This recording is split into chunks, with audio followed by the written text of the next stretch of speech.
Assalamualaikum warahmatullahi wabarakatuh. Bismillahirrahmanirrahim. Alhamdulillahi rabbil alamin. Wa bihi nasta'in ala umurid dunya waddin.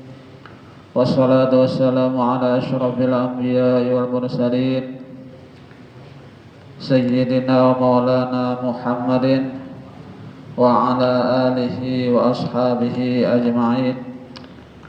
Subhanaka la ilma lana illa ma 'allamtana innaka antal alimul hakim wa tub 'alaina innaka antat tawwabur rahim. Wa la haula wa la quwwata illa billahil 'aliyyil 'azim.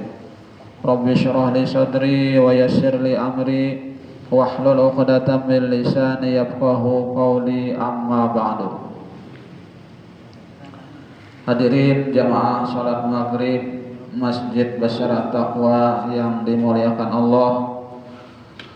Pertama-tama terlebih dahulu marilah kita sama-sama memanjatkan puji dan syukur kita kehadirat Allah Subhanahu wa taala, karena dengan limpahan rahmat, karunia, taufik dan hidayahnya jualah sehingga kita pada malam hari ini kembali dapat melangkahkan kaki menuju Masjid Basyar At-Taqwa ini dalam rangka kita sama-sama melaksanakan kewajiban-kewajiban kita selaku umat yang beragama Islam, yaitu kita diwajibkan untuk senantiasa sholat 5 waktu dalam sehari semalam.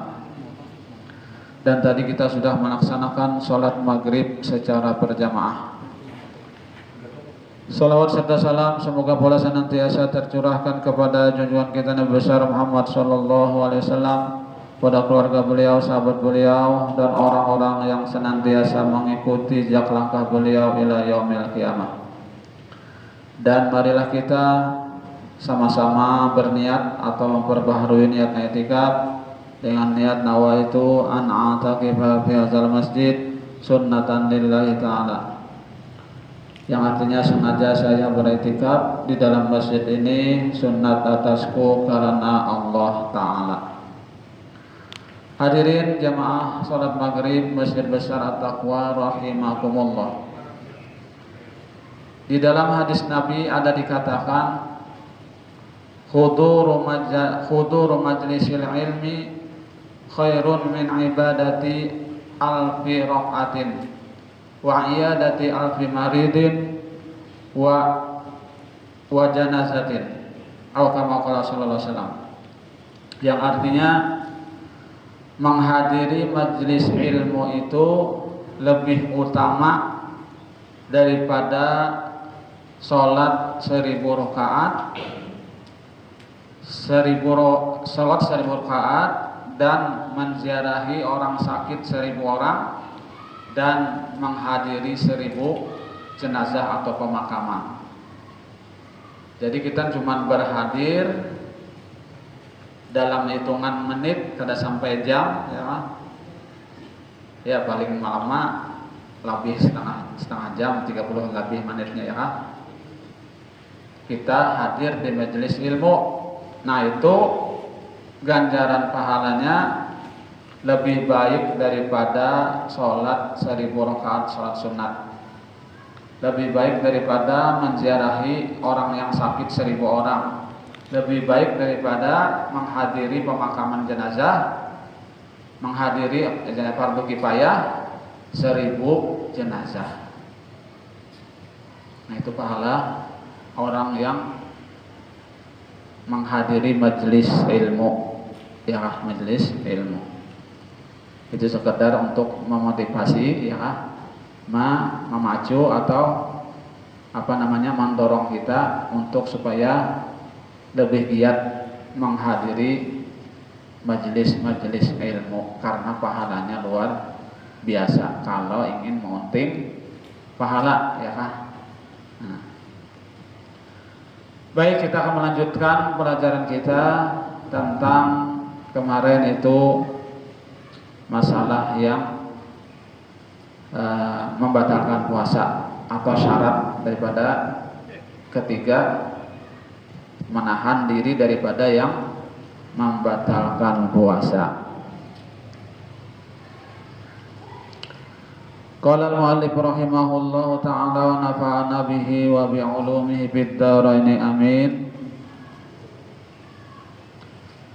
Yang dimaksudkan dengan mulut bagian dalam ialah tempat keluar makhraj huruf hamzah dan huruf ha. Yang dimaksudkan dengan mulut bagian dalam ialah tempat keluar makhraj huruf hamzah dan huruf ha.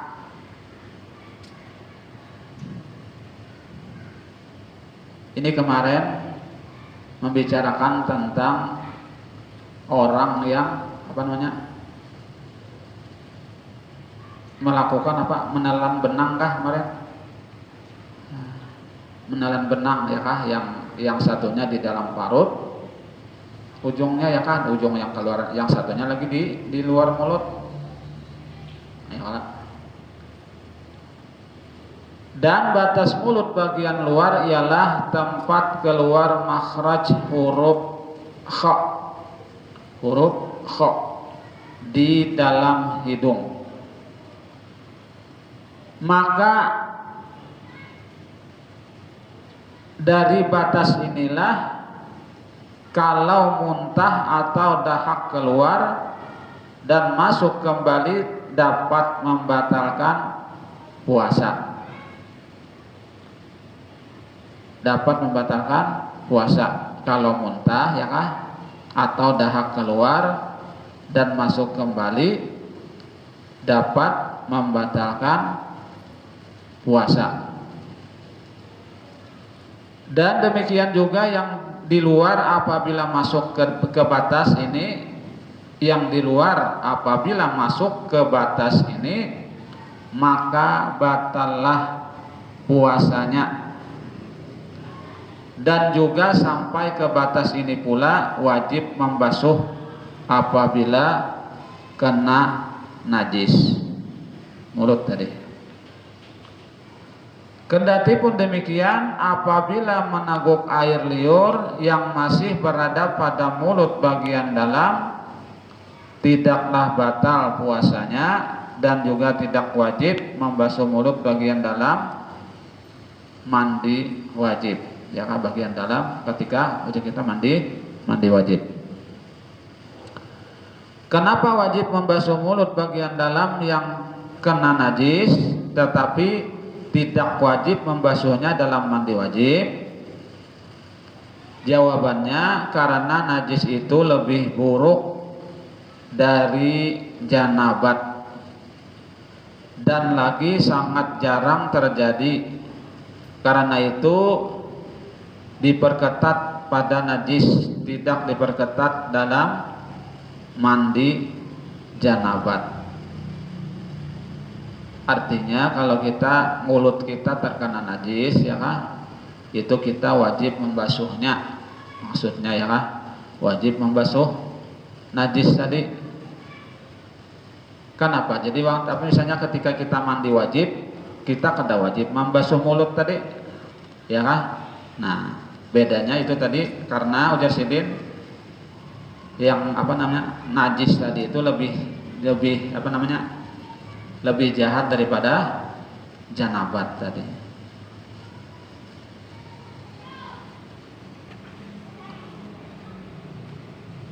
Jawabannya karena najis itu lebih buruk atau lebih jahat daripada janabat ya. Nah, kalau air tanpa sengaja masuk ke dalam mulut bagian dalam, kita ulangi. Kalau air tanpa sengaja masuk ke dalam mulut bagian dalam pada saat berkumur-kumur, bagian dalam itu mana? Yang tadi di atas, ya, bagian dalam ialah tempat keluar makharijul huruf hamzah dan ha.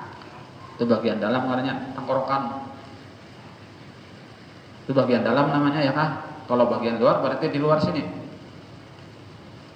lalu air tadi masuk tanpa sengaja ke dalam mulut bagian dalam pada saat berkumur-kumur, ya kan? Atau pada saat memasukkan air ke hidung dalam berwudu, maka dilihat kalau berkumur-kumur dan memasukkan air ke hidung tidak berlebih-lebihan, maka puasanya tidak batal. Tetapi kalau berlebih-lebihan, ya, maka puasanya menjadi batal apabila berlebih-lebihan tadi dalam berkumur-kumur atau memasukkan air ke hidung, artinya berlebih-lebihan itu benar ya kah? Apa namanya kah? Bahimat benar untuk kita, ya kah? Memasukkan air ke hidung tuh waktu wudu, padahal puasa bahimat, lalu tak masuk ke dalamnya, haus. Atau misalnya lo kumur-kumur, ya kah? Kumur-kumur sampai di kakaknya itu, ya kah? Kakak kategori masuk. Itu berlebihan, karena keterlaluan, karena kumur-kumurnya, ya kah? Nah, jadi dilihat tadi, apabila dalam memasukkan air ke hidung dan apa tadi berkumur itu tidak berlebih-lebihan, artinya biasa-biasa aja, maka itu tidak membatalkan puasanya. Tetapi apabila berlebih-lebihan, maka itu dapat membatalkan puasanya, ya kan? Apalagi ia tahu aja bahwa ia sedang berpuasa, dan tahu pulang ya kah berlebih-lebihan itu kada bagus, tidak diperintahkan bagi orang yang berpuasa, maka batallah puasanya. Karena orang yang berpuasa dilarang berlebih-lebihan, baik dalam berkumur-kumur atau memasukkan air ke dalam hidung. Artinya boleh-boleh saja berkumur-kumur dan memasukkan air ke hidung, tapi jangan berlebih-lebihan apabila sedang berpuasa. Karena itu termasuk sunat wudu, ya kan? Ketika kita wudu.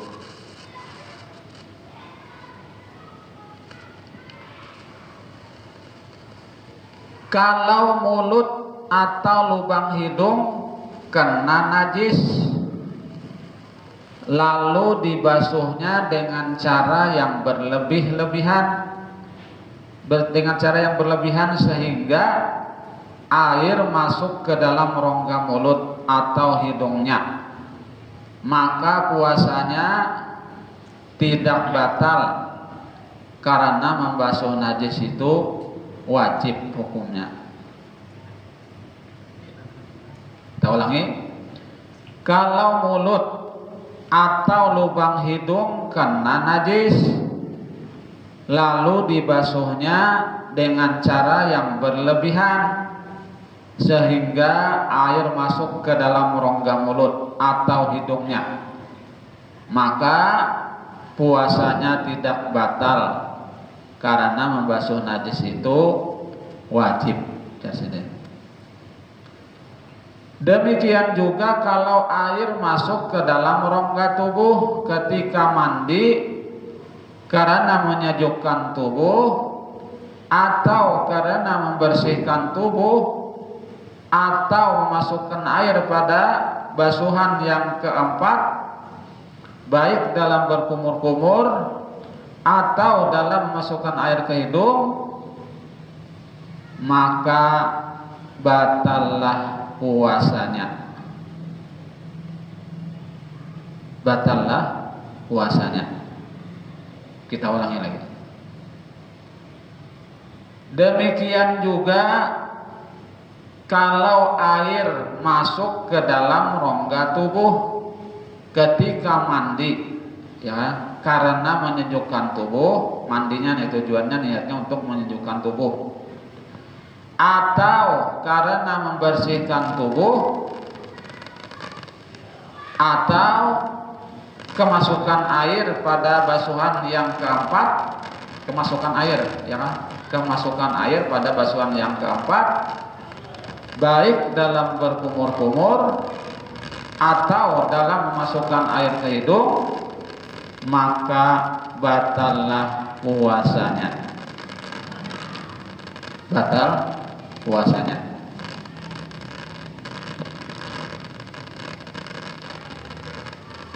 Dan juga kalau kemasukan air ke dalam rongga tubuh karena mandi dengan menyelam, sama saja seperti berkumur-kumur dan memasukkan air ke hidung yang berlebih-lebihan, artinya batal juga puasanya.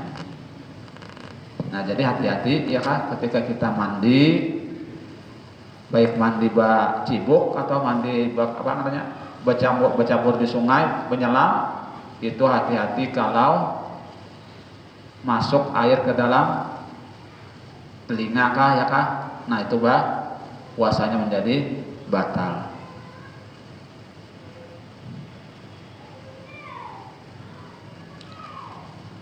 Kalau ia tahu bahwa kebiasaannya dengan menyelam akan kemasukan air ke dalam rongga tubuh, maka haramlah menyelam. Nah, apabila tahu, apabila aku mandi menyelam ini pasti masuk air ke dalam, ya kan? Ke dalam telinga, ya kan? Karena menyelam, Pak. Lalu tahu adanya, dan ternyata mandi menyelam juga, nah, haramnya melakukan hal itu tadi. Karena membatalkan puasa, ya kan? Kalau air masuk ke dalam rongga tubuh karena mandi wajib, seperti mandi karena haid, nifas atau janabat, atau mandi sunat, maka tidaklah batal puasanya dengan syarat tidak menyelam pada waktu mandi. Jangan menyelam di sini, bercibuk aja ya kan waktu mandi. Dan kalau ia menyelam lalu kemasukan air ke dalam rongga tubuhnya, maka batallah puasanya. Ya kan? Batallah puasanya. Atau misalnya di dalam air tuh mengentut, batal juga tuh puasa, ya kan? Bekantut di dalam air tuh nyata buka masuk banyak. Masuk banyak tuh. Masuk air ya kan? Kalau sisa makanan tertinggal di sela gigi yang kemudian dibasahi oleh air liurnya, lalu tertelan tanpa disadarinya, maka tidaklah batal puasanya selama ia tidak mampu memisahkan antara sisa makanan dan air liur, dan tidak pula mampu meludahkannya pada waktu siang. Kita ulangi. Kalau sisa makanan tertinggal di sela gigi yang kemudian dibasahi oleh air liurnya, lalu tertelan, tertelannya artinya ada sengaja, tanpa disadarinya, maka tidaklah batal puasanya selama ia tidak mampu memisahkan antara sisa makanan dan air liur, dan tidak pula mampu meludahkannya pada waktu siang. Tak campur-campur ya kah? Tak campur-campur. Walaupun artinya sudah bersihkan gigi di waktu habis sahur misalnya sudah bersihkan gigi ya kah? Lalu karena bangun tuh ya kah? Basah dengan air liur lah, kalau tak takut kada apa-apa di sini. Tidak membatalkan puasa. Karena kada kamu memisahkan tadi ya kah? Jika ditelannya dengan sengaja, ini disengaja, tadi kan kada disengaja, tertelan aja ya kah? Kada sengaja. Jika ditelannya dengan sengaja dan mampu memisahkan antara air liur dan sisa makanan tadi, serta kuasa meludahkannya, tetapi sengaja tidak dipisahkannya dan tidak pula diludahkan hingga masuk ke dalam rongga tubuhnya, maka batallah puasanya karena ia dianggap melalaikan. Artinya pun kawa aja memisahkan ya kah sisa-sisa makanan tadi, dan kawa aja meludahkannya, ditakuknya juga, nah itu batal puasanya. Apakah wajib seseorang menyulit sisa makanan pada gigi waktu malam yang disadarinya bahwa sisa makanan masih tertinggal di sela giginya sampai waktu siang, lalu dibasahi oleh air liurnya dan ia tidak mampu memisahkan sisa makanan dengan air ludahnya dan tidak pula mampu meludahkannya, atau tidaklah wajib berbuat seperti itu?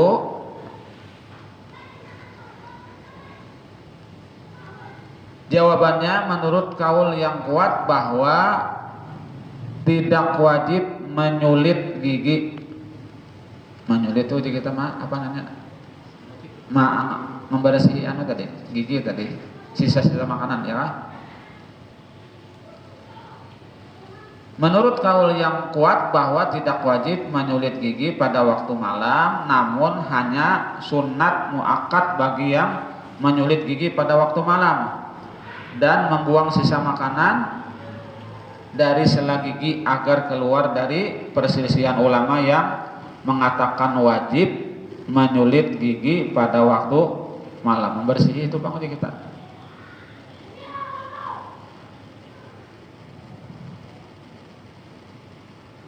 Haram berbuka puasa bagi yang ragu tentang tenggelam matahari karena asalnya masih dianggap siang.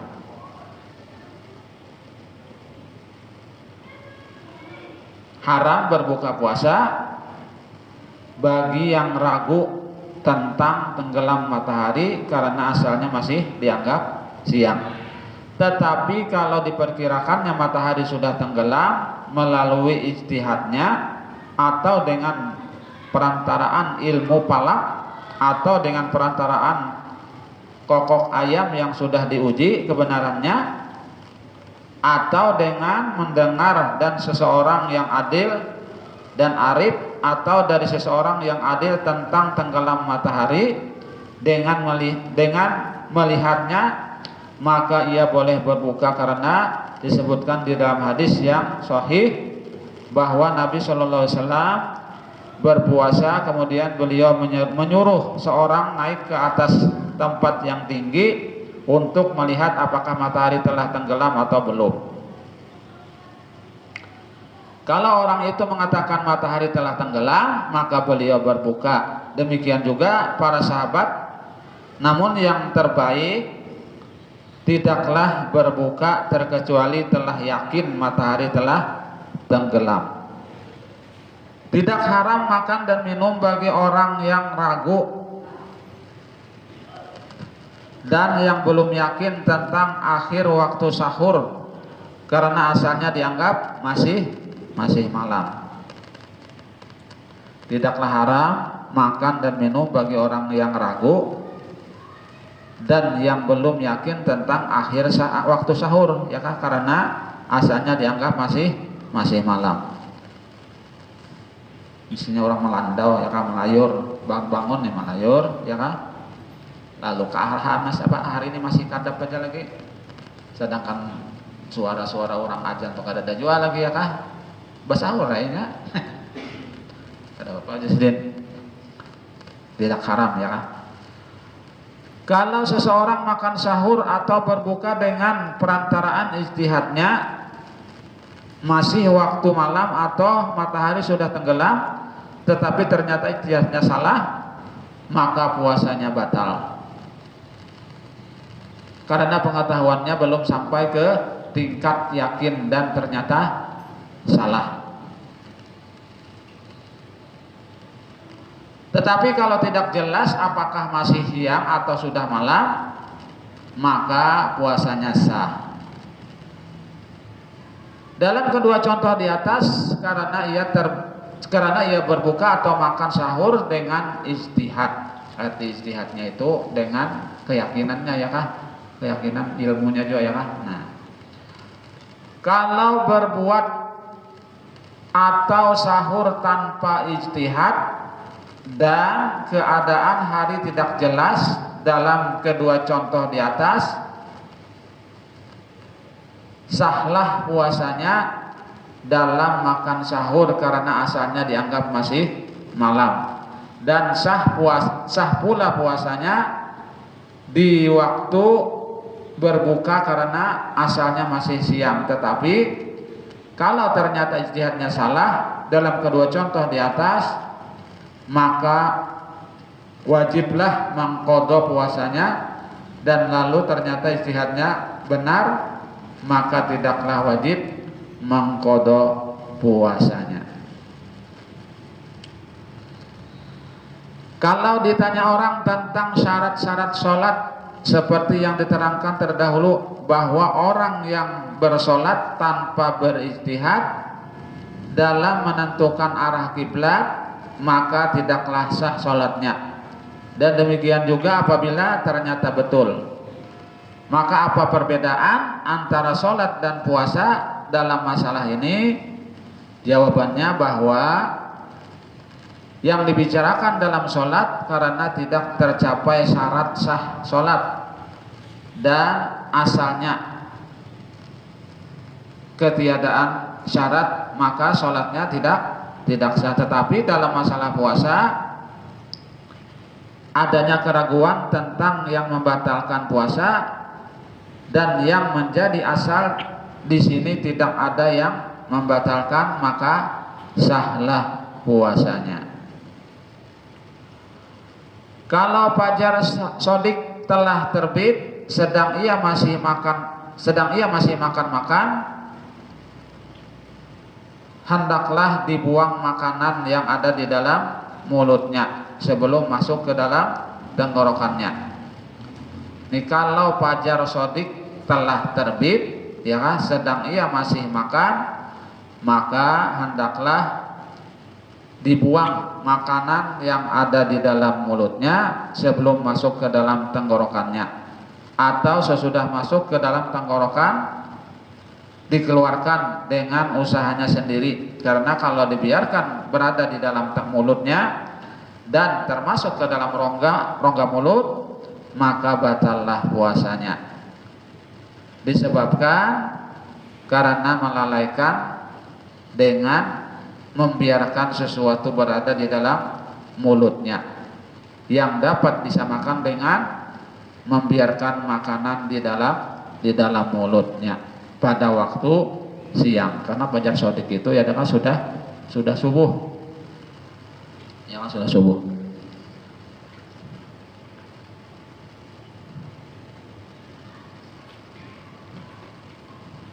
Berapa menit lagi? 7 kan? 7 menit lagi.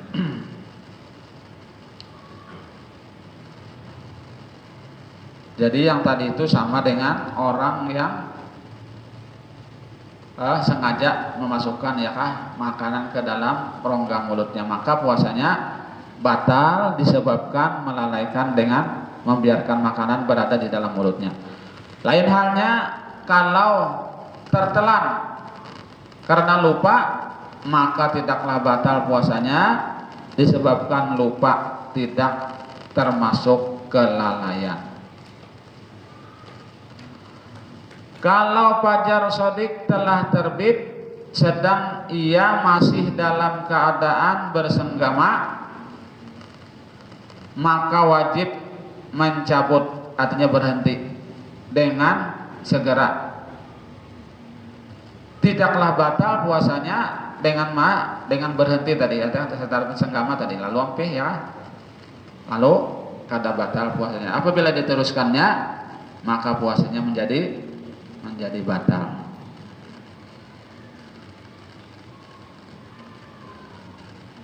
Karena dengan berhenti tadi, keluarlah ia dari keadaan bersenggama kalau dikosotnya menghentikan senggama.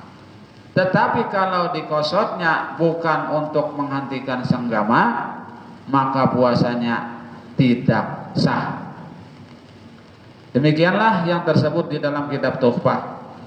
Dan kalau senggama tidak dihentikan dengan segera pada saat terbit fajar shadiq tadi, tidaklah sah puasanya dan wajib atasnya membayar kafarat. Ya, itu sama dengan senggama pada siang hari, wajib membayar kafarat, yaitu memerdekakan budak kalau ada budak. Kalau ada puasa 2 bulan berturut-turut kafaratnya. 2 bulan berturut-turut.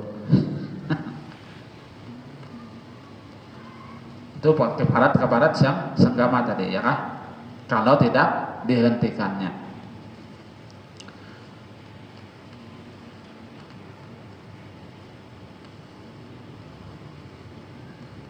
Karena batalnya puasa disebabkan senggama, ya kah? Ini berlaku kepada yang tahu tentang terbit fajar. Berlaku kepada orang yang tahu tentang terbit fajar pada awal waktu terbitnya dan baru diketahui terbit fajar sedang ia masih dalam keadaan bersenggama, maka tidaklah sah, wajib membayar kafarah karena puasanya tak batal disebabkan bersenggama yang terjadi pada saat terbit fajar yang belum diketahuinya. Kalau yang kada tahu, misalnya kada tahu bahwa terbit fajar, kada apa-apa aja. Tapi kalau sudah tahu, nah makanya wajib menghentikannya tadi.